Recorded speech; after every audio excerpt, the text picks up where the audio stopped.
যোৱাকালি আমি নতুনকে গঠিত হোৱা চামগুৰি সমষ্টিৰ কিছুসংখ্যক শিক্ষিত মানুহ আৰু যিসকল কোৱালিফাইড লগতে সমাজ সচেতক আমি একেলগে এটা আলোচনা চক্ৰত মিলিত হৈছিলোঁ, যাৰ মূল উদ্দেশ্য আছিলে যে আমাৰ চামগুৰি সমষ্টি যিখন নতুনকৈ নৱগঠিত হৈছে, এই চামগুৰি সমষ্টিখনক কেনেকৈ আমি পুনৰুদ্ধাৰ কৰিব পাৰোঁ।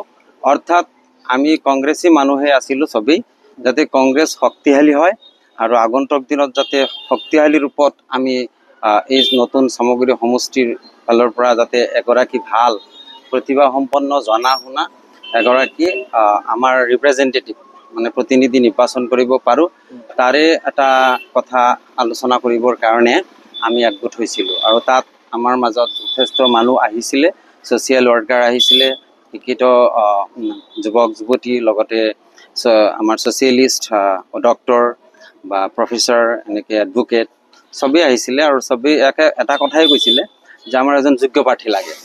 বাই ইলেকশ্যনত আপোনালোকে দেখিছে যে বাই ইলেকশ্যন যিটো হ'ল সেইটো কংগ্ৰেছে হাৰিলে, বহুত ভোটৰ ব্যৱধানত হাৰিব নালাগিছিলে।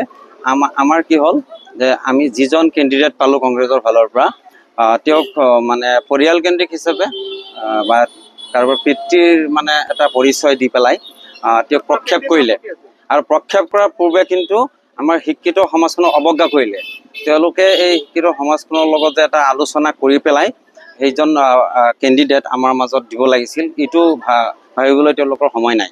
কিন্তু আমি শিক্ষিত যুৱক যুৱতীসকলে বা সামাজিক কৰ্মকৰ্তাসকলে আৰু বিশেষকৈ এডভোকেট হওক বা প্ৰফেচাৰ হওক, এনেকুৱা যিসকল ব্যক্তি আছিলে, তেওঁলোকে বহুত মনত দুখ পালে যে এনেকুৱা এজন ব্যক্তিক আমাৰ সন্মুখত আনি দিলে, যিজনে অসমৰতো দূৰৰ কথা, চামগুৰি সমষ্টিৰ ৰাইজৰ যিখিনি দুখ দৰ্শা আৱেগ অনুভূতি এইখিনি একোৱে নাজানে।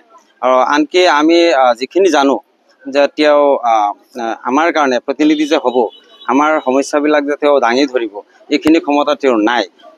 তেওঁক কিবা এটা সুধিলে তেওঁৰ দেউতাকেহে উত্তৰ দিব খোজে বা ক'ব খোজে।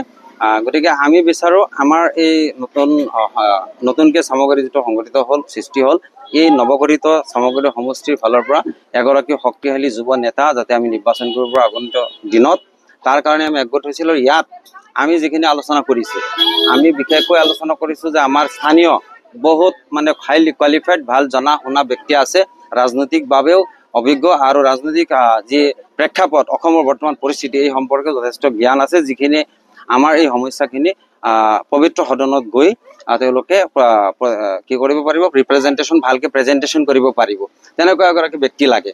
কিন্তু ইয়াতে আপোনালোকে চাব, যোৱাকালি তেওঁলোকেও এটা আলোচনা ক'ৰবাত মিলিত হৈছিলে, হৈ পেলাই কোৱা হৈছে যে ইয়াতে নুৰুল হুদা ডাঙৰীয়াৰ কিবা গোট জড়িত হৈ আছে বুলি আপোনালোকে কৈছে। এইটো সম্পূৰ্ণৰূপে মিছা কথা। নুৰুল হুদা ডাঙৰীয়া এটা সময়ত এই সমষ্টিত আছিল আৰু সেই মৰ্মে তেওঁৰ কৰ্মকৰ্তা থাকিব পাৰে ইয়াত, কিন্তু যেতিয়া তেওঁ নতুন সমষ্টিলৈ গুচি গ'ল আৰু চামগুৰি সমষ্টিত পুৰণা আমাৰ ৰূপৈহাট সমষ্টিত 11খন গাঁও পঞ্চায়ত সংযোগ হ'ল, তেতিয়া সেই সংযোজিত হোৱা এই 11খন গাঁও পঞ্চায়তৰ মানুহখিনিতো আমাৰ এতিয়া নতুনকৈ চামগুৰি সমষ্টিত তেওঁলোক থাকিল, আৰু তেওঁলোকে হয়তো ভাল সম্পৰ্ক আগতে আছিলে নুৰুল হুদা ডাঙৰীয়াৰ লগত, আৰু সেই মৰ্মে আমাৰো এটা সম্পৰ্ক আছিলে, নথকা নহয়। সেই বুলি যে তেওঁৰ কথাত বা তেওঁৰ চিন্তাত আমি আগবাঢ়িছোঁ এনেকুৱা নহয়, তেওঁৰ লগত আমাৰ কোনো সম্বন্ধ নাই। আমি বিশেষকৈ আমাৰ ভাল এটা চিন্তা আমি কৰিব ওলাইছোঁ যে কংগ্ৰেছ ইয়াত শক্তিশালী কৰিবৰ কাৰণে এজন ভাল নেতা লাগে। সেই বুলি পূৰ্বৰ এজন মন্ত্ৰী আছিলে বা তেওঁ খুব শক্তিশালী মন্ত্ৰী আছিলে, সেই পৰিচয়ৰে তেওঁৰ অযোগ্য সন্তানক আমাক দি দিব, আমি মানি নলওঁ, কেতিয়াও মানি নলওঁ। নামটো ক'ব? নামটো আপোনালোকে জানে, যোৱা বাই ইলেকশ্যনত খেলিছিলে তানজিল হুছেইন বুলি। আপোনালোকৰ সেই সভাখন এণ্টি তানজিল হুছেইন আছিল? এণ্টি তানজিল হুছেইন বা কমজুৰি যিকোনো উইক যিকোনো কেণ্ডিডেটক আমি মানি নলওঁ, সেইটোৱে আমাৰ মূল কথা। যিটো কথা আপুনি কৈছে দোষাৰোপ কৰিছে, কাক দোষাৰোপ কৰিছে? আপুনি যদি চিধাকে কয় যে দোষাৰোপটো কাক কৰিছে? আমি দোষাৰোপ বুলি নহয়, কিন্তু যোৱা বাই ইলেকশ্যনত বিশেষকৈ পূৰ্বৰ এই শক্তিশালী মন্ত্ৰীজনে আমাৰ লগত কোনো কথা নাপাতি বা ৰাইজৰ লগত কোনো মতামত নলৈ তেওঁৰ সন্তানকে প্ৰক্ষেপ কৰিছিলে। তেওঁ নিজে জানে তেওঁৰ সন্তান কিমান যোগ্য, আমাতকৈ বেছি জানে। গতিকে আমি তাতে দুখ পাইছিলোঁ, যাৰ কাৰণে হয়তো হাৰিছিলে। স্ববিৰোধী চিন্তা কৰিবলৈ আৰম্ভ কৰিছিলে মানুহে, যদিও কংগ্ৰেছ কৰে তথাপিও হয়তো মানুহে মনৰ দুখত গৈ বেলেগত যাবলগীয়া হৈছিলে। এতিয়া শক্তিশালী এজন মানুহ দিলে বেলেগ দলত থকা মানুহো আহি যাব, গোটেইখিনি আমাৰ কংগ্ৰেছ শক্তিশালী হ'ব। সেইকাৰণে আমি এই বিসম্বাদটো কংগ্ৰেছ দলৰ লগত না অনলি তানজিল হুছেইনৰ লগত? কোনো কংগ্ৰেছ দলৰ মাজত বিসম্বাদ নাই।